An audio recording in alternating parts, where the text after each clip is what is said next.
விசாலம் chit funds. ஆமா, அதுல 25,000 ரூபாய்க்கு சீட்டு போடுறேன். மெட்ராஸ் எங்க அப்பா பேர் நாகூர் பிச்சை. அதாவது எமர்ஜென்சியில 3 பேர் ஜெயிலில் இருந்தாங்க. ஒருவர் ஸ்டாலின்.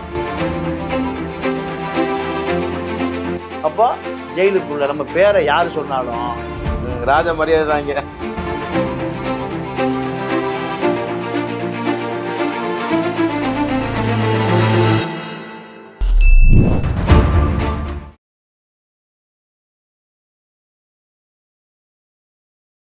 தேடை தமிழ் நேயர்களுக்கு வணக்கம். பல்வேறு ஆளுமைகளை நாம் சந்தித்து வந்தாலும் கூட இன்றைக்கு சிறப்பு விருந்தினர் நம்மளுடைய சேனலுக்கு வந்திருக்காங்க. நான் ரொம்ப நேசிக்கக்கூடிய ஒரு அண்ணன் தமிழா பாண்டியன் அவர்கள். அவர்களோடு கலந்துரையிடும். நன்றி.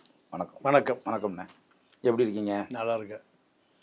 நான் அப்பையிலேருந்தே உங்கள் தீவிர ரசிகன் தான் சொல்லணும். அதாவது எப்படி சொல்லணும்னா, நீங்கள் சொல்கிற சில விஷயங்கள் எல்லாமே மீடியாலெல்லாம் நாங்கள் பார்க்கும்போது நிறைய அறிவார்ந்த விஷயங்களை நாங்கள் நிறையா தெரிஞ்சுக்கிறோம். எங்கள் தலைமுறைக்கு அப்புறம் இன்னும் சொல்லப்போனால் 2K கிட்ஸ்க்கெலாம் கூட நிறைய விஷயங்கள் தெரியாது. அந்த மாதிரி நிறைய விஷயங்கள் தெரிஞ்சு நான் உங்களோட ரசிகன் ஆகிட்டேன்.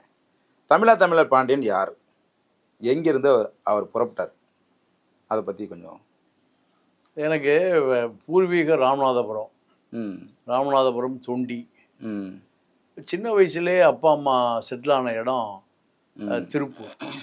ஏன்னா அங்கே ராமநாதபுரத்தில் இப்போ இந்த தொழில்களில் வருமானம் இல்லை, வறண்ட வானம் பார்த்த பூமி. ஆமாம். அதனால் திருப்பூரில் செட்டில் ஆகிட்டேன் சின்ன வயசுலேயே. அப்போ நான் எனக்கு அப்பா அம்மாலாம் அங்கேயே வந்துட்டாங்க. ஆமாம். அதாவது எங்கள் அண்ணன் பிறந்து ஒரு 4-5 வயசில் திருப்பூர் வந்துட்டாங்க. அப்போ நீங்கள் வந்து திருப்பூர் தான் பிறகுறீங்க? ஆமாம். ஓகே. அப்போ திருப்பூர் தான் எனக்கு எல்லா அடையாளமே. திருப்பூரில் படித்தது எல்லாமே. அப்போ எங்கள் அண்ணனுக்கு திருமணம் பண்ணி எங்கள் அப்பா கொண்டு எங்கள் அண்ணன் ஒரு திமுகவில் ஒரு தொழிற்சங்க தலைவர். ஓகே. SRT பஸ் கம்பெனி இருக்குல்ல, அதில் திமுக தொழிற்சங்க தலைவர். இப்போது மதிமுகவில் அவைத்தலைவர் துரைசாமி இருந்தார். அவர் அப்போ அங்கே MLA. அவருடைய ஃபாலோவர். எங்கள் அண்ணன் பேரும் துரைராஜ். சரி. ஆமாம். அப்போது ஒரு காங்கிரஸ் திமுக மோதலில்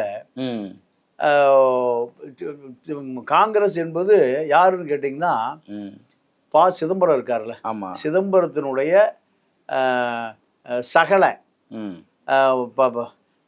அவர் ஊர் திருப்பூர் புதூர்.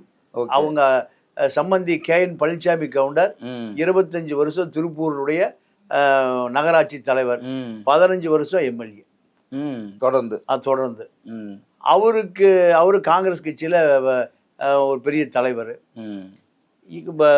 கவுண்டர் சமூகம் முழுக்க காங்கிரஸில் இருப்பாங்க. திமுக என்பது அனைத்து சமூகம் இருக்கும். அப்போ அந்த SRT பஸ் கம்பெனி ஓனரும் ஒரு கவுண்டர் தான், அவர் திமுக. அப்போ திமுக காங்கிரஸ் சண்டையில் எங்கள் அண்ணன் பஸ் கம்பெனினா நைட்டு தான் வேலை இருக்கும். ஓகே.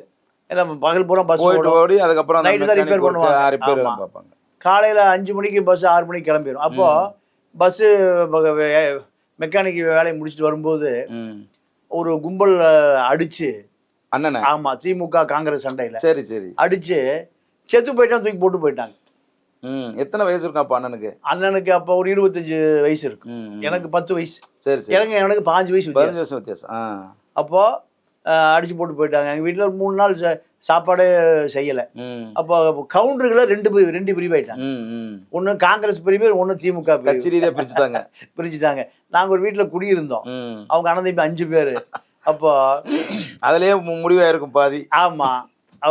அப்போ அவங்களுக்கு என்ன வருத்தம்னா, ஒரு நாங்கள் வந்து நாடார்.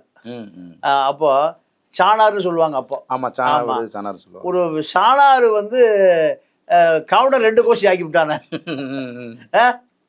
2 கோஷ்டி ஆக்கிட்டாங்களே. அதனால நீ ஊரை விட்டு கிளம்பு. திரும்பவும் சண்டை முடியல. நாங்க ஒற்றுமையா இருந்த ஒரு சமூகம். நாங்க இருந்த இடம் கரெக்டாங்காடு. இப்போ அது இப்போ மத்திய திருப்பூர் ஆகி போச்சு. அப்போ உன்னால நாங்க அடிச்சுக்கிறோம், நீயே எங்களுக்கு ஆதரவா ஒரு கூட்டம், எதிராக ஒரு கூட்டம். சரி. அப்போ இன்னைக்கு மிகப்பெரிய ஆட்கள்லாம் வளரும் போதே அரசியல் பண்ணிட்டீங்க. ஆமாம். அப்போ எங்கள் அப்பாட்ட வந்து எதிர்முகம் வந்து சொல்கிறாங்க. எங்கள் அப்பா எங்கள் தொழில் என்ன கேட்டிங்கன்னா பிளாஸ்டிக் ஹோல்சேல் வியாபாரம். அந்த காலத்துலேயே இந்த பொட்டுக்கிட்டு கண்ணு மை ஃபேன்சி ஐட்டம் அது அன்னைக்கு வந்து அபூர்வம். நான் சொல்றது ஒரு 55 வருஷத்துக்கு முந்தி. இப்போ எனக்கு 64. இன்னைக்கெல்லாம் கூட பவுடர் டப்பான்னு சொல்றாங்க. நம்ம ஊர்ல புட்டாம டப்பான்னு சொல்லுவாங்க. இதெல்லாமே எங்களுக்கு மொத்த வியாபாரம். எங்கிட்ட ஏறக்குறைய அந்த முழுக்க இப்போ திருப்பூர் மாவட்டம், இப்போ ஈரோடு மாவட்டம், அங்க இருக்கிற எல்லா வியாபாரிகளும் எங்க அப்பாட்ட தான் வாங்குவாங்க. மொத்த வியாபாரம் ஹோல்சேல் வியாபாரம். அப்போ உங்களால எங்களுக்கு பெரிய பிரச்சனை, நீங்க ஊரை விட்டு கிளம்புங்க. அப்போ எங்க அப்பா சொன்னாரு, எங்க அம்மா சொல்லும், நான் பிழைக்கிறதுக்கு இங்கே வந்துட்டேன், இனி அந்த ஊருக்கெல்லாம் போக முடியாது. நான் எனக்கு 2 பையன், நானே பொண்டாட்டி, 4 பேரையும் போட்டு தள்ளிட்டீங்கன்னா கதையே முடிச்சது. ஆப்போசிட் பண்ணிட்டு சொல்றாரு. ஆமா ஆமா. அப்ப நீ திருந்த மாட்டையா போயான்னு போயிட்டாங்க. அப்போ எப்படியாவது எங்க அண்ணனை கொன்னுருவாங்க அப்படின்னு எங்க குடும்பத்துல ஒரு பயம் வந்துருச்சு. பயம் வந்த பிறகு என்ன பண்றாரு எங்க அப்பா, அவசரமா அவனுக்கு கொண்டு கல்யாணம் பண்ணி வைக்கிறாரு. எங்க தொண்டியில மறுபடியும். ஆமா ஆமா. இவனை காப்பாற்றணும்ல, இவன் போக மாட்டேங்கிறான். சொந்த பந்தம்லாம் தொண்டியில தான் இருக்கு. அப்போ எங்க அண்ணனை கொண்டு வந்து தொண்டியில கல்யாணம் பண்ணி வச்சு, கொஞ்சம் நிலப்படம்லாம் இருக்கு, இன்னும் கொஞ்சம் நிலம்லாம் வாங்கி, நீ இங்கேயே செட்டில் ஆயிரு, நீ திருப்பூர் வராத, நீ வந்தீங்கன்னா கண்டிப்பா பிரச்சனை ஆயிரும் சொல்லி. ஆமா 60 நான் பிறந்த 70 எங்க அண்ணனுக்கு கல்யாணம் 72ல். எனக்கு 12 வயசு. ஒரு வீடு ஒன்று கட்டி தொண்டியில அங்கேயே செட்டில் பண்ணிட்டார். சரி சரி. செட்டில் பண்ண பிறகு இப்போ நான் ஒருத்தன் தான் வீட்டுக்கு. நீங்க நியூட்ரலாவே இருப்பீங்க மேக்ஸிமம். 10 வயசுல என்னத போய் சண்டை பிடிக்க முடியும்? 10 வயசுல என்ன நடக்குது தெரியாது, வேடிக்கை மட்டும். அப்போ இது எனக்கு ஒரு பெரிய படிப்பனையா இருந்தது. அப்போ எங்க அப்பா வந்து அரசியலே தெரியாத ஒரு அப்பாவி மனுஷன். வியாபாரம் உண்டு, வீடு. அப்போ இப்படி இருக்கும்போது ஒரு ஜோக் ஒன்று சொல்றேன். அப்போ நான் அங்க இருக்கேன். ஒரு ஸ்டேஜ்ல எங்க அம்மாவும் தொண்டிக்கு போயிடுச்சு. ஓ, அப்பாவை விட்டுட்டு? ஆமா. நான் நிலங்கள்லாம் வாங்கின பிறகு ஊருக்கே போறேன். ஊர்ல போயிருச்சு. ஒரு 6 மாசம் போயிருச்சு. என்ன எங்க அப்பா என்ன பண்ணாரு, ஒரு செட்டியார் வீட்டுல திருப்பூர்ல இருக்காங்க, அவங்க வீட்டுல என்ன வந்து தத்து கொடுத்துட்டாரு. நான் சாப்பிட்டுட்டு அவங்க வீட்டுல ஒரு வருஷம் இருந்தேன். 6வது to 7வது வரைக்கும் ஒரு வருஷம் படிச்சேன். அப்புறம் நான் சொல்லிட்டேன், அம்மாட்டே போறேன்ட்டேன். என்னை கொண்டு வந்து ஊர்ல விட்டார், திருப்பி தொண்டியில விட்டாரு. 7வது இருந்து SLC வரைக்கும் நான் பழைய SLC 11வது இருந்தது இல்ல, அது வரைக்கும் தொண்டியில தான் படிச்சேன். படிச்சு முடிஞ்சோடனே மறுபடியும் திருப்பூர் வந்துட்டேன். திருப்பூர் வந்தா நான் எங்க அப்பா கடையிலேயே இருந்தேன். எங்க அப்பா வந்து எனக்கு கடுமையா, அப்பா தனியா தான் இருந்திருக்காங்க. நீங்க வந்து? ஆமா, ஹோட்டல் சாப்பிட்டு தனியா தான் இருந்தாரு. ஒரு கந்தவிலாசன் ஒரு முதலியார் ஹோட்டல்னு இருக்கு திருப்பூர்ல. அங்க இருந்து மத்தியானம் சாப்பாடு வந்துடும். ஆமா, காலையில டிஃபன் வந்துடும், சாப்பிட்டுக்குவாரு.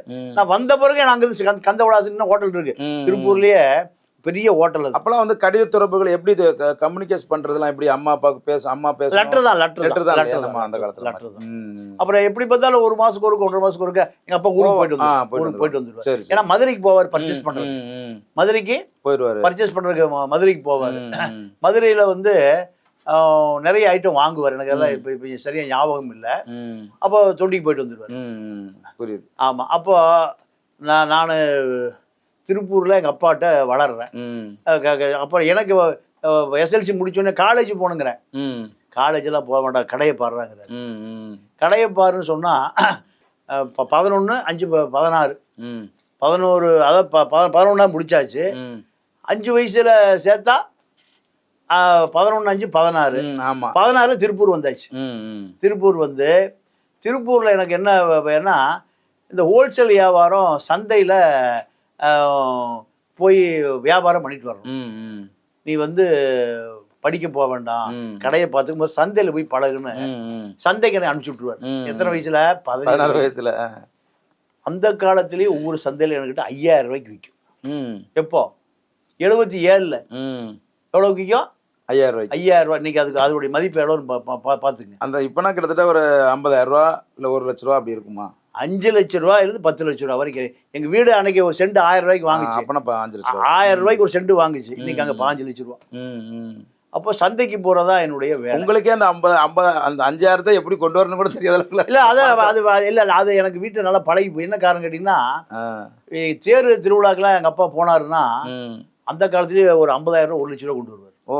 அப்ப எனக்கு எங்க அம்மாவுக்கு என்ன வேலைன்னா, அப்ப பெரிய நோட்டே வந்து 100 ரூபா நோட்டு தான். 100, 50, 20, 10, 5, 2, 1 ரூபா. 2 1 ரூபா. ஆமா. அதை ஒவ்வொன்றா மடிச்சு போய் கட்டி வைக்கணும். நான் ஒரு 50 ரூபா ஒரு வீட்டு போயிருவேன் அந்த காலத்துலயே.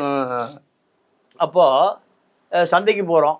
சந்தைக்கு போனா இவர் 5 திங்கக்கிழமை அந்தியூர் சந்தை, செவ்வாய்க்கிழமை ரெஸ்ட்டு, புதன்கிழமை ஊத்துக்குழி சந்தை, வியாழக்கிழமை புளியம்பட்டி, வெள்ளிக்கிழமை ரெஸ்ட்டு, சனிக்கிழமை அன்னூர், ஞாயிற்றுக்கிழமை பெருந்துறை. அப்போ இதுதான் எனக்கு தொழில். அப்போ அம்மாவும் இல்லை, ஹோட்டல் சாப்பாடு.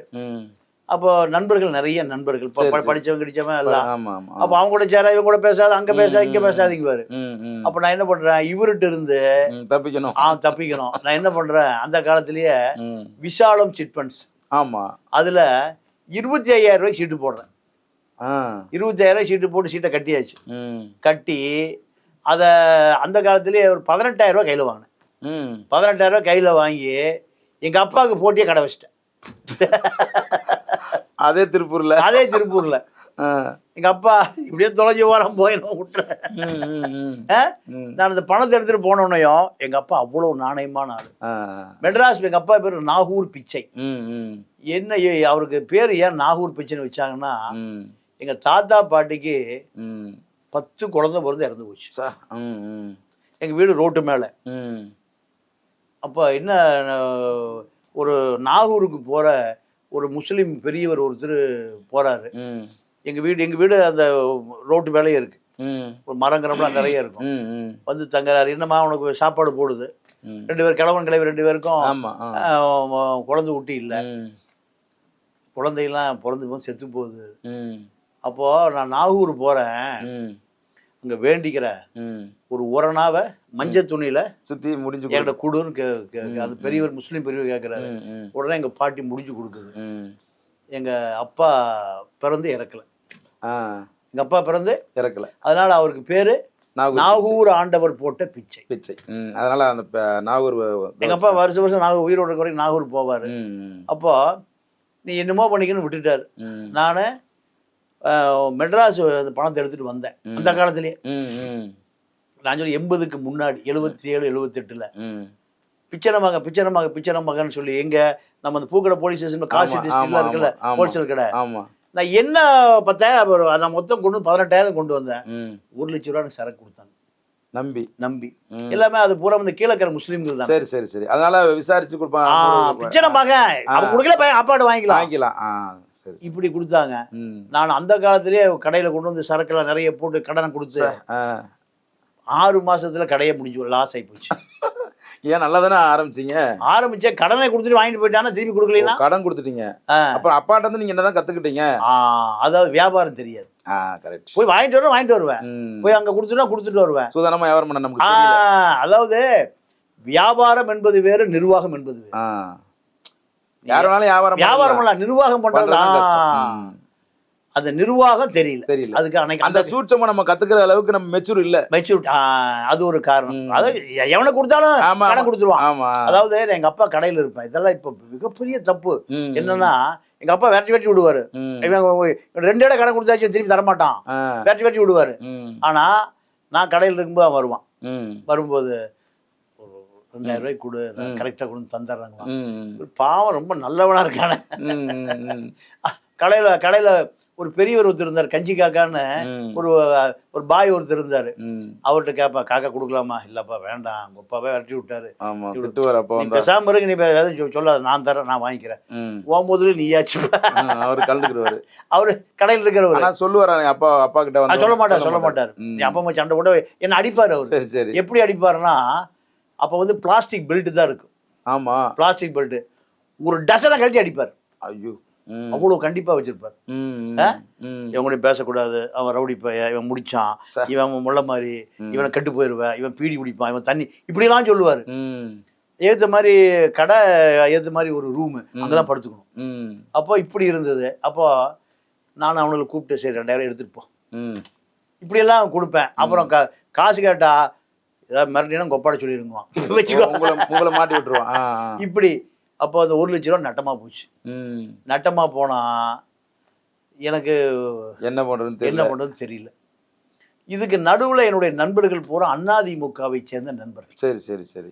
அதிமுக எனக்கு ஆசிரியர் வந்து ஏடிஎம்கே துவங்கிருச்சு. ஆமா ஆமா ஆமா. 80ல திருப்பூர் மணிமாற எம்எல்ஏ. திருப்பூர் மணிமாற எம்எல்ஏ. அப்போ 78 80கள்ல எனக்கு அறிவரசன் ஒரு ஆசிரியர், அவரு இன்னும் இருக்காரு, 85 வயசு உயிரோடு இருக்காரு. அவர் எனக்கு திராவிட கழகத்தை அறிமுகப்படுத்துறாரு. திராவிட கழகத்தை எனக்கு நான் நினைச்சிருந்தேன் அதிமுக போயிருந்தேன்னா நல்ல பெரிய முன்னேற்றம். எனக்கு அது பிடிக்கல, எல்லாம் செயற்கையா இருக்கான், கமர்ஷியல், காசு. சின்ன வயசுல இருந்து எனக்கு அப்பாட்ட ஒரு நேச்சரான சித்தாந்தம் இல்ல இல்ல இல்ல, அதாவது யதார்த்தம் இல்ல. கட்சி கொள்கையிலே நமக்கு தெரியாது, ஆனா யதார்த்தம் இல்ல. அப்புறம் நான் திமுகவுக்கு எனக்கு நண்பர்கள் நிறைய இருப்பாங்க, ஆனா திமுகலையும் நான் ஒட்டல. அப்போ திராவிட கழகம் நண்பர்கள் பூரா நல்லவனா இருக்கேன்.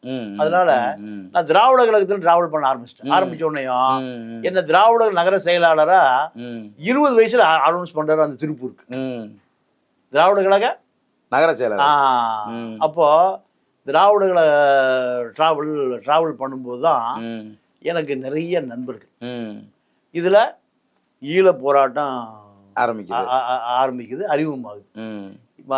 அப்ப திராவிட கழகம் நீங்க உள்ள இருக்கும்போது தந்தை பெரியார் மேல நிறைய ஈடுபாடு ஆயிட்டீங்க நீங்க. ஆமா ஆமா ஆமா. அவருடைய கருத்துக்கள், விஷயங்கள் எல்லாத்துலயும் எனக்கு கோயம்புத்தூர் ராமகிருஷ்ணன் அறிமுகம், கோவை ராமகிருஷ்ணன் அறிமுகம். அப்போ அண்ணன் குளத்தூர் மணியெல்லாம். ஆமா ஆமா. அதுக்கப்புறம் ஆமா ஆமா, அதாவது அடிக்கடி கோயம்புத்தூர் போறதுங்க, திருப்பூர் கோயம்புத்தூர் பக்கம். குளத்தூர் மணியனை எப்பாவது ஒருக்கத்தான் பார்ப்போம். சரி சரி. ஆனா கோவை ராமகிருஷ்ணன் வாரம் பார்ப்போம், அடிக்கடி பார்ப்போம். அவர் நடந்த என் வீட்டுக்கே வருவார். சரி சரி. அதாவது நான் அப்புறம் எங்க அம்மா என்ன பண்ணிடுச்சு, திருப்பூரும் செட்டில் ஆயிடுச்சு. எங்க அண்ணனை விட்டுட்டு திருப்பூரும் செட்டில் ஆயிடுச்சு. அப்போ நான் திருப்பூர்ல இருந்த காலத்துல ராமகிருஷ்ணன் என்னை தேடிட்டு எங்க வீடுக்கு பஸ் ஸ்டாண்டுக்கு ஏறக்கூடிய ஒரு 2 கிலோமீட்டர். அப்ப செல்போன் இல்லாத காலம் நடந்து வருவார். ஒரு தியாக தலைவர்னா அது கோவை ராமகிருஷ்ணன். இப்படி ஒரு தலைவனை உலகத்தில் பார்க்கவே முடியாது. இத்தனைக்கும் பெரிய நாயுடு குடும்பம், கோடீஸ்வர குடும்பத்தை சார்ந்தவர் கோவை ராமகிருஷ்ணனை. நீங்க அந்த ஜெயிலுக்கு இந்த பக்கம் இருக்கிற பல ஏக்கர் நிலம், இடம், எல்லாம் அவங்க குடும்பத்துக்கு சொந்தமானது, பெரிய ஆயில் அந்த காலத்துல. ஆனா திராவிட கழகத்துக்கு பல நாள் ஜெயில், பல தடா பொடா என்னன்னு இருக்கோ எல்லா போராட்டமும் அவருடைய சந்திக்காத போராட்டம். அதாவது எமர்ஜென்சியில 3 பேர் ஜெயில இருந்தாங்க. ஒருவர் ஸ்டாலின், 2வது திருச்சி சிவா, 3வது கோவை ராமகிருஷ்ணன். ஆனா அரசியல் ஈடுபடாத மனிதர் அவரு. திராவிட கழகம். நீங்க 84ல வீரமணியை விட்டு வெளியேறாங்க. யார் வெளியேறதுன்னா பொன்முடி, கோவை ராமகிருஷ்ணன், திருச்சி செல்வேந்திரன், இப்படி ஒரு கும்பலே வெளியேறுது. கருணாநிதி எல்லாத்தையும் சேர்த்துக்கிட்டாரு, கோவை ராமகிருஷ்ணன் சேர்த்துக்கிட்டாரு. அப்ப சேர்ந்தவர் தான் பொன்முடி, தெய்வ சிகாமணி என்ற பொன்முடி. ஆனா அவரு பயங்கர சூழ்ச்சிக்காரர் தான், இல்ல பயங்கரமான ராமகிருஷ்ணன். நான் திராவிட கழகத்தை நடத்த போறேன்னு அவரு தனியா. அப்ப புலிகள் இருந்தாங்க, புலிகளுக்கான உதவிகளை செய்வது திராவிட கழக ராமகிருஷ்ணன் பிரிவு ஆட்கள் தான் 99%. அப்பவே நான் இப்ப கடல் ஆசா போன பிறகு ஈழ போராட்டம் ஆரம்பிச்சிருச்சு. அப்ப திருப்பூர் மணிமாறன் எங்க அண்ணனு ஃப்ரெண்டு. அப்ப திருப்பூர் மணிமாறன் தான் திருப்பூர் எம்எல்ஏ, அவர் ஒரு மலையாளி. அப்ப எனக்கு நிஜாம்னு ஒரு நண்பன் இருந்தான், அவனோட திருப்பூர் மணிமாற வேற, திருப்பூர் மணி வேற. திருப்பூர் மணி சினிமாக்காரர், திருப்பூர் மணிமாற எம்எல்ஏ. அவரும் சினிமா எடுத்தாரு. ஆமா, அப்படி அவரும் சினிமா எடுத்தாரு. எம்ஜிஆருக்கு செல்ல புள்ள மாதிரி. நான் திருப்பூர் மணியனுக்கு நான் அவருக்கு அசிஸ்டண்டா இருந்தேன் அப்போ, விவானந்த பிக்சர்ஸ். ஆமா ஆமா, அவர் சினிமாக்காரர். அப்ப நான் சென்னை வரேன். ரஜினி ரசிகர் மன்ற தலைவர் ஆரிச்சாமின்னு இறந்துட்டாரு. பெருஞ்சந்திரான் வீட்டுல பிரபாகர உமாமகேஸ்வரன் இப்படி இருப்பா. இந்திய இலங்கை ஒப்பந்தம் போட்டு இந்திய ராணுவம் யாரும் பையன் பேர் என்ன, பாண்டியன்.